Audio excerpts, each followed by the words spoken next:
वार्तांकन रोखठोक बातमी।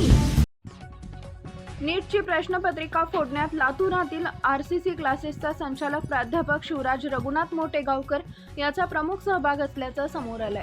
नीट परीक्षेच्या 10 दिवस आधीच मोटेगावकरकडे प्रश्नपत्रिका होत्या, त्याच्या हस्तलिखित प्रती विद्यार्थी व इतरांना पुरवल्याचा ठपका सीबीआयनं ठेवलाय।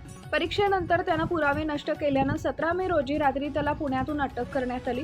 9 दिवसांची सीबीआय कोठडी सुनावली आहे। 15 मे रोजी 9 तास सीबीआयनं मोटेगावकरची त्यांच्या ओंकार रेसिडेन्सी येथील घरात चौकशी केली। त्यानंतर त्याला पुणे येथील सीबीआयच्या कार्यालयात हजर होण्यास सांगण्यात आले होते। तिथंही 10 तास चौकशी केल्यानंतर त्याला रविवारी रात्री अटक करण्यात आली। दरम्यान मोटेगावकरवर नवी दिल्लीतील सीबीआय ईओ शाखेत 12 मे 2026 रोजी FIR दाखल झाला। मोटेगावकरनं लातूरची बदनामी केल्यानं नांदेड व लातूरात त्याचा निषेध करण्यात आला। शिंदे सेनेच्या पदाधिकाऱ्यांनी त्याच्या कार्यालयासमोर घोषणाबाजी करत कार्यालयाच्या फलकावर काळी शाई फेकून निषेध व्यक्त केला। कोचिंगद्वारे कोट्यावधींची माया कमावलेल्या प्राध्यापक मोटेगावकरला पुत्र मोहन अडला। त्याचा मुलगा आर्यन यंदा 12वीला होता।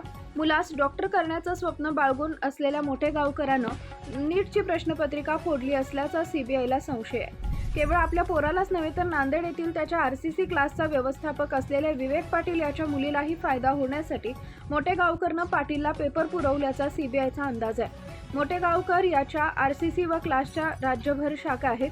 त्यानं आणखी कुणाला पेपर पुरवलाय का याचा तपास सीबीआय करणार आहे। महाराष्ट्रातील महत्त्वाच्या आणि ताज्या बातम्या पाहण्यासाठी आमच्या जय हो न्यूज चॅनलला सबस्क्राइब करा आणि बेल आयकॉन प्रेस करा।